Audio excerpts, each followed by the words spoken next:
Professor Rakesh Sinha ji के पास जा रहा हूं। ओम शंकर जी, आ रहा हूं आपके पास। प्रोफेसर साहब, सांसद महोदय, मैं एक महत्वपूर्ण बात कर रहा हूं जी कि हम लोग स्वतंत्र हैं हर चीज की व्याख्या करने के लिए और किसी को पढ़ने के लिए। किसने किसको नामदेव जी को पढ़ने से रोका है और किसने गुलामगिरी पुस्तक पढ़ने से रोका है? गुलामगिरी पुस्तक में 3 बार पढ़ चुका हूं और पार्लियामेंट में भारतीय जनता पार्टी के सांसद के रूप में ज्योतिबा फूले की उस गुलामगिरी पुस्तक को मैंने संसद में स्वयं कोट किया है।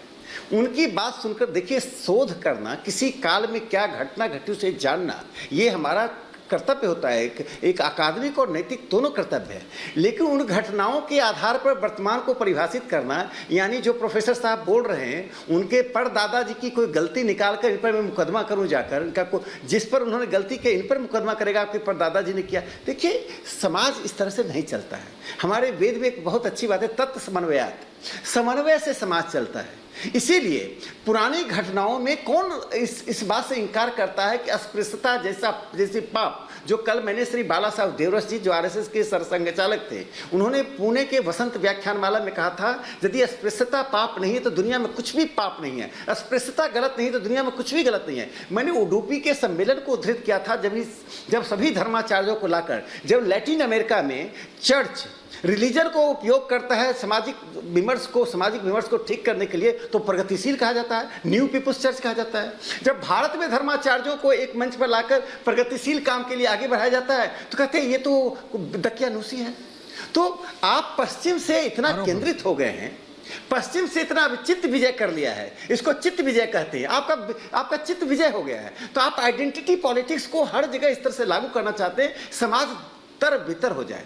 अरे जो जिस दलित समाज की बात कर रहे हैं उस दलित समाज में जाइए और सबसे ज्यादा राम भक्ति या रामचरितमानस वहीं पढ़ा जाता है। और जिस ओबीसी समाज की बात करते हैं, आप विखंडित मत कीजिए समाज को। दूसरी एक बहुत ही महत्वपूर्ण बात है कि आपने कबीर का नाम लिया, आपने जितने रैदास जी का नाम लिया, तो आप क्यों चोखामल जी को पढ़िए। चोखामेला ने क्या कहा, उन्होंने किस प्रकार से सामाजिक सुधार की बात कही और क्यों कही। और बाबा साहब अम्बेडकर एक ऐसे चिंतक हैं, बाकी लोग स्मृति की बात करते हैं कि याद रखो, बाबा साहब अम्बेडकर ने विस्मृति की बात कही है कि समाज को आगे बढ़ाने के लिए, राष्ट्र और सभ्यता को आगे बढ़ाने के लिए कुछ बातों को विस्मृत, इसलिए नहीं जानकर विस्मृत करना। हम जानते हैं ऐसी घटना घटी, उन घटनाओं की पुनरावृत्ति समाज में नहीं हो। एक प्रगतिशील समाज, एक ऐसा समाज जो समन्वय में विश्वास करता है, अपनी घटनाओं से सीखता है और आगे बढ़ता है, उसमें चंद्रशेखर जैसे लोगों को पैदा नहीं करता है जो इस तरह की बात करें। दुर्भाग्य से पढ़े लिखे लोग छोटी सी लाभ के लिए यदि इन बातों को औचित्य साबित करें और तुलसीदास जी की बौद्धिकता को चुनौती दें, तब तो हमको लगता है जो वाम की ओर झुके हुए निराला जी थे वो गलत थे, जो राम की शक्ति पूजा लिखे और तुलसीदास के अनन्य भक्त थे।